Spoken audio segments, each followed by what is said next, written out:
Hi viewers, this is Afia. எல்லோரும் எப்படி இருக்கீங்க? நல்லா இருக்கீங்க நம்புகிறேன். நானும் ஸ்பெஷலாக ரொம்பவே ஹாப்பியாக இருக்கேன். அண்ட் நியூ சப்ஸ்கிரைபர்ஸ் எல்லாருக்கும் இந்த ஆஃபியோட ஸ்பெஷல் லவ் அண்ட் ஹாய். அப்புறம் முக்கியமான விஷயம், இனிய கார்த்திகை தீபம் நல்வாழ்த்துக்கள். என்னுடைய வீடியோஸில் இந்த கமெண்ட் பாக்ஸில் ஒரு கமெண்ட் வரும்போது அதை பார்க்கும்போது அவ்வளோ சந்தோஷமாக இருக்கும். அதில் ஒரு 2-3 கமெண்ட் என்னுடைய ட்ரெஸ் கலெக்ஷன்ஸ் பற்றி கேட்டிருந்தீங்க. நான் நிறைய ட்ரெஸ் வந்து மீஷோவில் வாங்கியிருக்கேன். ஸோ மீஷோவில் வாங்கின ட்ரெஸ்ஸை பற்றி நிறைய பேர் கேட்கும் போதும் உங்களுக்காக ஒரு வீடியோ போடுறேன்னு சொல்லிட்டு உங்களுக்கு ஒரு ஹோப் கொடுத்துருந்தேன்.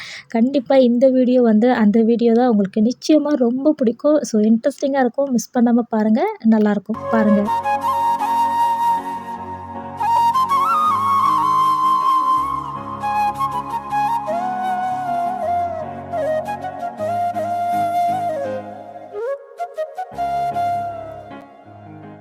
யாருக்கெல்லாம் இந்த ஸ்வீட் பொட்டேட்டோ ரொம்ப பிடிக்கும்? சக்கரவள்ளி கிழங்கு எனக்கு ரொம்ப பிடிக்கும். கண்டிப்பாக நிறைய பேருக்கு வந்து இது பிடிக்கும். ஸோ வழக்கமாக நம்ம சக்கரவள்ளி கிழங்கு வேக வச்சு சாப்பிட்றத விட இந்த வாட்டி கொஞ்சம் டிஃப்ரெண்ட்டாக சாப்பிட்லாம்னு சொல்லிட்டு ஸ்நாக்ஸ் மாதிரி ரெடி பண்ண ஆரம்பிச்சிட்டேன். நிறைய சக்கரவள்ளி கிழங்கு வேறு இருந்தது. ஆல்ரெடி இந்த ரெசிபி நம்ம சேனலில் இருக்குது. நான் அடிக்கடி செய்கிற ஒரு ஸ்நாக் தான் இது. சரி, பக்கத்தில் குட்டீஸ்லாம் லீவ்லாம் இருக்கிறதுனால சரி செய்வோம், செஞ்சு கொடுப்போம் அப்படின்னு சொல்லிட்டு இதை ஆரம்பிச்சிட்டேன். முதல்ல சக்கரவள்ளி கிழங்கு எல்லோரும் வேக வைக்கிற மாதிரி வேக வச்சுக்கோங்க. கொஞ்சம் பெருசாக இருக்குது அப்படின்னா நீங்கள் தண்ணியில் போட்டு கூட வேக வைக்கலாம். இந்த மாதிரி சின்னதாக இருக்கும் போது கட் பண்ணி நீங்கள் ஸ்டீம் கூட பண்ணி வச்சுக்கலாம். ஆனால் நல்ல கிழங்கு நல்லா சாஃப்டாக வெந்திருக்கணும். அது ஒரு பக்கம் நல்லா வேகட்டும். எப்படி ஒரு 15 மினிட்ஸ் ஆகும். அதுக்குள்ளே ஒரு சின்ன பட்டி டிங்கரிங் நம்ம ஃபேஸில் பார்த்துடலாமா? பஜாரஸ் முல்தானி மெட்டி தான் வாங்கியிருக்கேன். இந்த தடவை ஃபஸ்ட் டைம் நான் வாங்கினேன் ஒரு ஆரஞ்சு பேக் சொல்லிட்டு. உள்ளே வந்து நார்மலாக ஒரு ஒயிட் கலர் கவரில் இருக்கும்னு நினச்சேன். ஆனால் அப்படிலாம் இல்லாமல் 5 பேக்கெட் இருந்தது. நல்லா இருந்துச்சு எனக்கு அதை பார்க்கும்போதுமே. சரி, இந்த தடவை வாங்கி ட்ரை பண்ணலாம். ஏன்னா டேன் ரிமூவ்டுன்னு சொல்லியிருக்காங்க. ஹஸ்பண்ட் கை ஃபுல்லாக வந்து ரொம்ப பிளாக்காக இருக்குது இந்த வெயிலில் போயிட்டு வரதுனால. அதனால் அவர் கேட்டிருந்தாரு. அவருக்கு நான் ஏதாச்சும் பண்ணி கொடுக்கலான்னு யோசித்தேன். அப்போ திடீர்னு சூப்பர் மார்க்கெட்டில் வேறு ஒரு திங்ஸ் பர்ச்சேஸ் பண்ண போகும்போது இது கண்ணில் மாட்டிச்சு. விடுவோமா, நம்ம வாங்கியாச்சு. ஃபஸ்ட்டு நம்ம ஃபேஸில் ட்ரை பண்ணலான்னு சொல்லிட்டு முதல்ல நான் எடுத்துக்கிட்டேன் ஒரு பேக்கெட்டு. கொஞ்சமாக இந்த பவுடரும் நல்ல ஃப்ரெஷ்ஷான பசும் தயிர் தான் சேர்த்துருக்கேன். நம்ம வீட்டு பக்கத்தில் மாடுங்க இருக்குதுன்னு நிறைய வீடியோவில் சொல்லியிருக்கேன். ஸோ அங்கே கிடைக்கிற நல்ல பசும் தயிரும் இந்த பவுடர் மட்டும் நல்லா மிக்ஸ் பண்ணி என் ஃபேஸ் ஃபுல்லாக அப்ளை பண்ணிவிட்டு ஒரு 15 மினிட்ஸ் கழிச்சு வாஷ் பண்ணிடலான்னு சொல்லிட்டு முதல்ல இதை பண்ண ஆரம்பிச்சிட்டேன். அது வேகிறதுக்கும் நம்ம ஃபேஸில் இருக்கிறதுக்கும் கரெக்டாக இருக்கும். இதுக்கப்புறம் பார்த்தீங்கன்னா கொஞ்சம் நேரத்துக்கு என் ஃபேஸ் ஃபுல்லாக இப்படி தான் இருக்கும். நீங்கள் இந்த முகத்தோடு தான் பார்க்கவும் போகிறீங்க. இந்த படத்துலலாம் சொல்கிற மாதிரி இதயம் பலமாக, அதுமாரி என்ன சொல்லுவாங்க, இதயம் பலவீனமாக இருக்கிறவங்க, ஹார்ட் ப்ராப்ளம் இருக்கிறவங்க, ப்ரெக்னென்ட் லேடிஸ் கண்டிப்பாக இந்த வீடியோ பார்க்காதீங்க அப்படின்ற மாதிரி தான் இருக்க போகுது. ஆனால் நீங்கள் மனதைரியமான ஆளாக இருந்தால் கண்டிப்பாக வந்து இந்த வீடியோ பார்க்கலாம். அதாவது இந்த ரெசிபி செஞ்சு முடிக்கிற வரைக்கும் தான் என் ஃபேஸில் இருக்கும். நம்மள மாதிரி லேடிஸ் எல்லாமே செம்ம ஸ்ட்ராங் தானே. ஸோ கண்டிப்பாக வந்து ஃபுல்லாக பார்ப்பீங்கன்னு நினைக்கிறேன். ஸோ ஸ்கிப் பண்ணாமல் ஒவ்வொரு வீடியோவும் ஓட்டாமல் பாருங்கள். அப்புறம் ஒரு விஷயம் சொல்ல மறந்துட்டேன். இந்த பிராண்ட் வந்து இதான் நான் ஃபஸ்ட் டைம் வந்து யூஸ் பண்ணுறேன். முல்தானி மெட்டி வந்து ஃபேஸில் அப்ளை பண்ணியிருக்கேன். ஆனால் நாட்டு மருந்து கடையில் விற்கிற அந்த பேக் தான் வாங்கியிருக்கேன். பட் இந்த மாதிரி நான் வாங்கினது கிடையாது. ஸோ இது கண்டிப்பாக வந்து நான் போட்டு ட்ரை பண்ணிவிட்டு ரிசல்ட் எப்படி இருக்குதுன்றது நான் கூடிய சீக்கிரத்தில் சொல்கிறேன். நான் சொன்ன மாதிரி வெறும் தயிர், இந்த பவுடர் மட்டும்தான் போட்டு அப்ளை பண்ணியிருக்கேன். எங்கள் வீட்டு பக்கத்துலேயே பசுந்தயிர் இருக்கிறதுனால நான் வந்து ஃபேஸ்க்கு, ஹேர்க்கெல்லாம் வந்து வெறும் பசுந்தயிர் தான் யூஸ் பண்ணுறேன். சாப்பிட்றதுக்கு வாங்குறனோ இல்லையோ இந்த மாதிரி முகத்துக்கு, தலைக்கு நான் வாங்கிப்பேன். ஏன்னா சாப்பிட்றதுக்கெல்லாம் பசுந்தயிர் வந்து ஒரு நாள்லேயே புளிச்சு போயிடுமா, அது வந்து நம்மளுக்கு செட் ஆகாது. ஹட்சன் கர்டுன்னு சொல்லிட்டு அது ஒரு பேக்கெட் எப்போவுமே 1/2 லிட்டர் வாங்கி வச்சுப்பேன். அந்த கர்ட் பார்த்திங்கன்னா எனக்கு சாப்பிட்றதுக்கும் சரி, நான் ஸ்வீட்டாக ஏதாச்சும் செய்ய போகிறேன் எல்லாத்துக்குமே வந்து எனக்கு ரெசிபிக்கும் எல்லாத்துக்குமே அந்த தயிர் எனக்கு ஓகேவாக இருக்கும். இந்த தயிர் வந்து நம்மளை சில டைம்ஸ் வந்து கவுத்து விட்டுரும். ஏன்னா புளிக்கிறதுனால திடீர்னுட்டு நம்ம புளிப்பில்லாத தயிர் சேர்க்குற டைமில் இதை நம்ம எதிர்பார்க்க முடியாது. அதனால் இந்த தயிர் ஃபேஸ்க்கு, ஹேருக்கு மட்டுமே ஆனால் வழக்கமாக வாங்கி எப்போவுமே வச்சுக்கிறேன். ஆனால் உங்களுக்கு ஏதாவது இந்த டிப்ஸ் தெரிஞ்சால் சொல்லுங்கள். இந்த தயிர் மட்டும் பசும் தயிர் வாங்கி புளிக்காமல் இருக்கிறதுக்கு ஏதாவது டிப்ஸ் இருந்தால் கண்டிப்பாக சொல்லுங்கள். அது மட்டும் இருந்துச்சு அப்படின்னா உண்மையாகவே வேறு லெவலில் இருக்கும். ஏன்னா நான் வந்து கொஞ்சம் கொஞ்சமாலாம் வாங்கி வைக்க மாட்டேன். நிறையவே வாங்கி வச்சுப்பேனா, அதனால் உடனே புளிச்சிடுது. பசுந்தயிர் வந்து அப்போல்லாம் வந்து நாங்கள் சாப்பிடுவோம். அவ்வளோ டேஸ்ட்டாக இருக்கும். இப்போல்லாம் அடிக்கடி எனக்கு புளிச்சு போன மாதிரிலாம் தான் இருக்குது. ஒருவேளை அப்போ வந்து டெய்லி வந்து உரமோர் ஊற்றி டெய்லி தயிர் எங்கள் வீட்டில் ரெடி பண்ணுவாங்க. நம்ம வீட்டுக்கிட்டேயே தயிர் வந்து எடுத்துகிட்டு வந்து தான் கொடுப்பாங்க. ஸோ அவங்க எடுத்துகிட்டு வரப்போ வாங்குவேன். அது என்னவோ அங்கே வாங்குற நேரம் நம்மளுக்கு வீட்ல தயிர் யூஸ் பண்ணுற மாரி இருக்காது. அடுத்த நாளோ, அதுக்கு அடுத்த நாளோ தான் யூஸ் பண்ணுற மாரி இருக்குமா, அதனாலேயே வந்து 2, 3 நாள் கழிச்சு தான் நெக்ஸ்ட்டு தயிர் வாங்குறது நான் வாங்குவேன். அப்போ இந்த 2, 3 நாள் இருக்கிற தயிர் என்ன ஆயிடுது, எனக்கு புளிச்சு போயிடுது. ஆனா அந்த பசு டேஸ்ட் வந்து வேற லெவல்ல இருக்கும். ஸ்மெல் கண்டிப்பா வரும். அது எனக்கு ரொம்ப பிடிக்கும். புளிக்காம இருக்கிறதுக்கு என்ன பண்ணணும்னு மட்டும் சொல்லுங்க? ஆனா, ஒரு சில பேருக்கு வந்து இந்த பசும்பாலோட வாசனை, தயிரோட ஸ்மெல்லு, நெய்யோட ஸ்மெல்லு, பால் ஆடை இதெல்லாம் வந்து ஒரு சில பேருக்கு சுத்தமா ஆகவே ஆகாது. எனக்கு பிடிக்கவே பிடிக்காது அப்படின்னுவாங்க. ஆனா, நம்மளுக்கு அப்படிலாம் இல்லப்பா. எது குடுத்தாலுமே வந்து அது சாப்பிடுற ஒரு கேரக்டர். எதையுமே வந்து அப்படின்ற கேரக்டர் கிடையாது. அப்படியே இருந்தாலுமே அது வெளிய வந்து நான் அவ்வளவா காமிச்சிக்க மாட்டேன். உள்ளேயே வச்சுப்பேன். முக்கியமா வந்து இந்த குழந்தைங்க முன்னாடி வந்து தயவு செஞ்சு அத பண்ணவே பண்ணாதீங்க. அதுக்கு முன்னாடி நான் உங்களுக்கு ரெசிபிய சட்டுன்னு ஷேர் பண்ணிடுறேன். சர்க்கரைவள்ளி கிழங்கு நல்லா வேக வச்சு எடுத்ததும் சூடா இருக்கும்போதுமே தோலெல்லாம் உரிச்சு நல்லா மேஷ் பண்ணி தனியா எடுத்து வச்சுக்கோங்க. அதே பவுல்லே 1 கப்பு ஜலிச்ச மைதா மாவு சேர்த்துக்கோங்க. 1/4 கப் சர்க்கரை சேர்த்துக்கோங்க.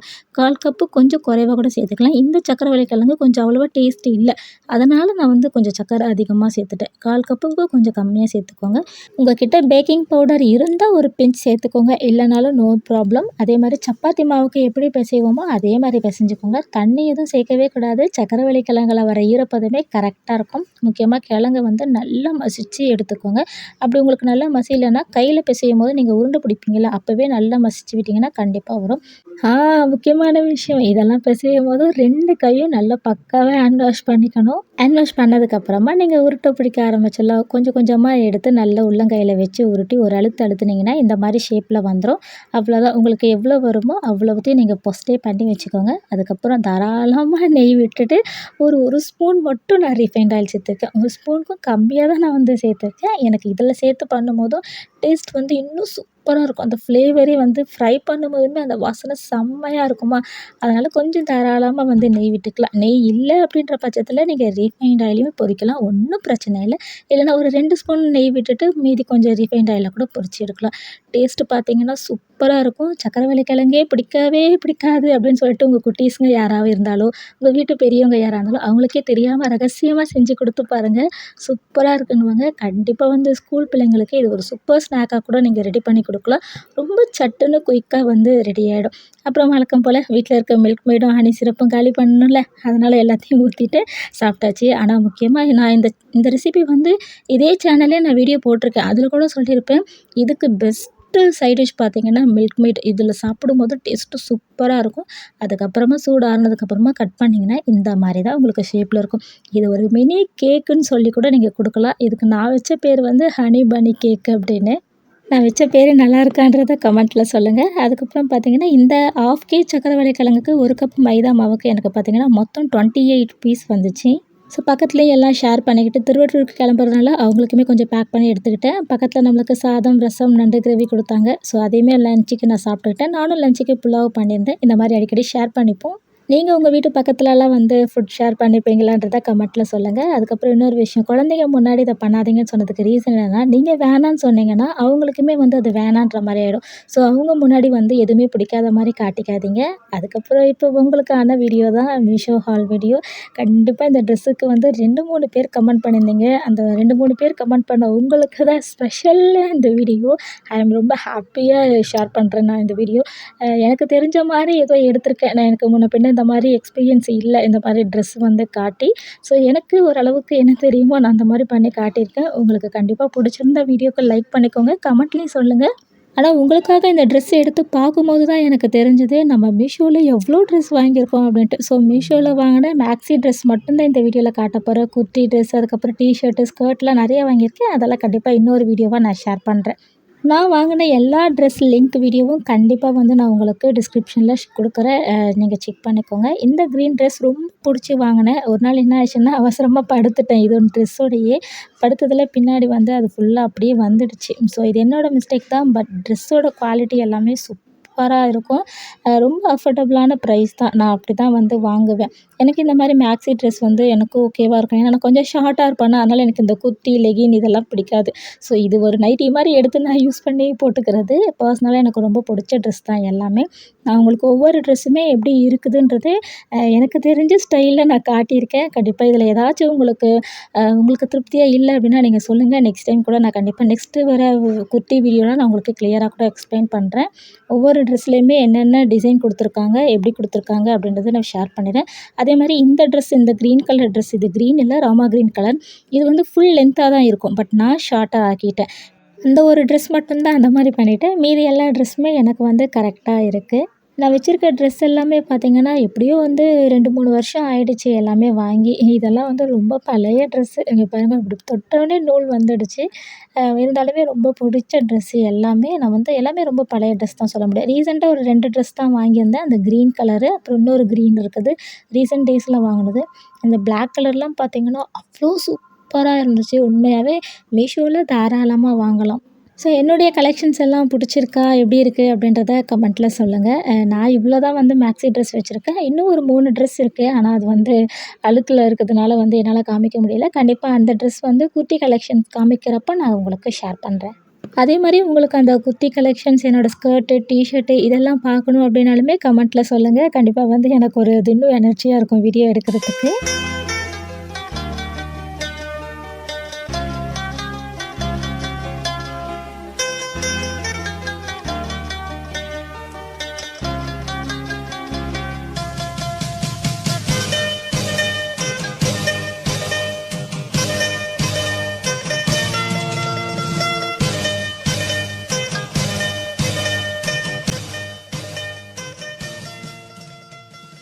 அது என்னவோ தெரியலங்க. இந்த போல்கா ட்ரெஸ் மேல அவ்ளோ ஒரு கிரேஸ் இருக்கு எனக்கு. அது என்னன்னு தெரியல. நான் எல்லோ கலர்ல வச்சிருக்கேன், ஒயிட் கலர்ல வச்சிருக்கேன், அதுக்கப்புறம் ரெட் கலர்ல வச்சிருக்கேன். இன்னொரு ஒரு கலர்ல கூட வச்சிருந்தேன். அது எங்கேன்னு தெரியல. நான் அது கண்டிப்பா தேடி அதையும் காமிக்கிறேன்.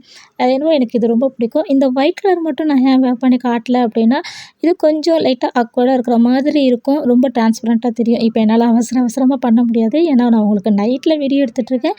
இப்ப வீடியோ எடுத்து முடிச்சுட்டு கையோட நான் வெளிய கிளம்ப வேண்டிய வேலை இருக்கு. அதனால அது மட்டும் நான் போட்டு காட்டல. மீதி எல்லாத்தையும் போட்டு காட்டுறேன். நான் சொன்னேன்ல ஒரு ட்ரெஸ் வந்து எங்களுக்கு சுத்தமா சாட்டிஸ்ஃபைடே இல்லாத ட்ரெஸ் பார்த்தீங்கன்னா, அது இந்த ட்ரெஸ் தான். இது சூப்பரா இருந்துச்சுன்னு சொல்லிட்டு நான் ஆன்லைன்ல ஆர்டர் போட்டேன் மீஷோல. பட் வந்து வந்தது வேற மாரி வந்துச்சு. இல்ல எங்களுக்கு ஐ மீன் டெனிம் மாரி வரும்னு நெனச்சேன். ஆனா இந்த மாரி துணியில வரும்னு எதிர்பார்க்கவே இல்ல. இதுக்கு ஒரு பெல்ட் ஒண்ணு குடுப்பாங்க. பட் நல்லா இருக்கும் அப்படின்னு நெனச்சேன். ஆனா நான் இத வந்து டிஃப்ரெண்ட்டா ட்ரை பண்ணிப்பேன். இந்த மாரி மேக்ஸி ட்ரெஸ் போட்டுப்பேன். சில டைம் ஒரு போட்டு, ஜீன் போட்டு போடும்போது நான் போட்டுப்பேன். அந்த மாதிரி வேணா இந்த ட்ரெஸ் வந்து சூப்பரா இருக்கும். ஆனா இதுவும் ஒரு மேக்ஸி மெத்தட். ஃபுல் பட்டன் நீங்க கவர் பண்ணிட்டு ஒரு பெல்ட் போட்டீங்கன்னா, நீங்க ஒரு மேக்ஸி ட்ரெஸ் மாரியே போட்டு போலாம். ஆ எனக்கு என்னவோ நல்லா இல்ல. அந்த பட்டன்லாம் அவ்வளோ குவாலிட்டியா இல்ல. பார்த்து யூஸ் பண்றதா இருந்தா யூஸ் பண்ணிக்கலாம். அதுக்கப்புறம் இந்த ட்ரெஸ்ஸுக்கு வந்து பார்த்தீங்கன்னா, நான் காட்டுற எல்லா ட்ரெஸ்ஸுக்குமே வந்து எனக்கு யூடியூப்ல வந்து நான் காட்டும்போதும் இது அவ்வளோ ரீச் ஆகுதா இல்லையான்னு தெரியல. ஆனா நான் போட்டு போற ஒவ்வொரு இடத்துலயுமே இந்த ட்ரெஸ் வந்து அவ்ளோ சூப்பரா இருக்குன்னுவாங்க. எல்லா ட்ரெஸ்ஸுமே நான் போட்டு போற எல்லா ட்ரெஸ்ஸும் "நீ எங்க வாங்குன? எங்க வாங்குனன்னு?" கேட்காத ஆளே இல்ல. ஆனா உண்மைய தாங்க சொல்றேன். நான் எதுவும் அடிச்சு விடல. என் ஃப்ரெண்ட்ஸ்லாம் வீடியோ பார்க்குறீங்க அப்படின்னா, தயவு செஞ்சு நீங்க என்கிட்ட கேட்பீங்கள்ல, அத கமெண்ட்ல சொல்லுங்க. அட்லீஸ்ட் இதையாச்சும் பார்த்து நம்புவாங்கன்னு. அதேமாரி ரொம்ப அஃபோர்டபுளாக்கு ட்ரெஸ் என்னோட குவாலிட்டிலாம் ரொம்ப பக்காவா இருக்கும். ஸோ வாங்கணும்னு நினைக்கிறவங்க கண்டிப்பா வந்து வாங்கலாம் தாராளமா. ஸோ இதில உங்களுக்கு எந்த ட்ரெஸ் வந்து ரொம்ப பிடிச்சிருக்குது அப்படின்றதையுமே கமெண்ட்ல சொல்லுங்க. இந்த ட்ரெஸ்ஸோட டீட்டெயில்ஸ் இன்னும் தெரியணும்னா கூட கமெண்ட்ல கேளுங்க. உங்களுக்கு கண்டிப்பா வந்து சொல்றேன். எல்லா ட்ரெஸ்ஸும் அவுத்து கட கட கடன்னு மாத்துனேன்னா, அப்படியே கட்டில் ஃபுல்லா வந்து அப்படியே அவுத்து போட்டுட்டேன். இப்ப இதெல்லாம் பெரிய மடிக்கிற வேலை எனக்கு பெருசா இருக்கு. ஆனா இப்ப மடிக்கலாம் முடியாது. கடகடன்னு எல்லாத்தையும் எடுத்து ஒரு ஓரமா வச்சுட்டு வெளிய போக வேண்டியது இருக்கு. அண்ட் இந்த வீடியோ உங்களுக்கு ரொம்ப பிடிச்சிருந்துச்சு அப்படின்னா, எனக்கு மறக்காம கமெண்ட்ல சொல்லுங்க. நெக்ஸ்ட் வீடியோல கண்டிப்பா சாட்டர்டே வரேன். அண்ட் மிஸ் பண்ணாம எல்லா வீடியோவும் பாருங்க. நான் எல்லா டேஸுமே ஷார்ட்ஸ் அப்லோட் பண்ணிட்டுருக்கேன். அண்ட் இன்னும் கூட இந்த வீடியோ நீங்க கொஞ்சம் தெளிவா ஷேர் பண்ணியிருக்கலாம் அப்படின்னா சொல்லுங்க. கண்டிப்பா நெக்ஸ்ட் வீடியோல நான் அத கரெக்ட் பண்ணியிருக்கேன். அண்ட் ஒன்ஸ் அகைன் இனிய கார்த்திகை தீபம் நல்வாழ்த்துக்கள். உங்களுடைய விசேஷமே எனக்கு தாராளமா கமெண்ட்ல பண்ணுங்க.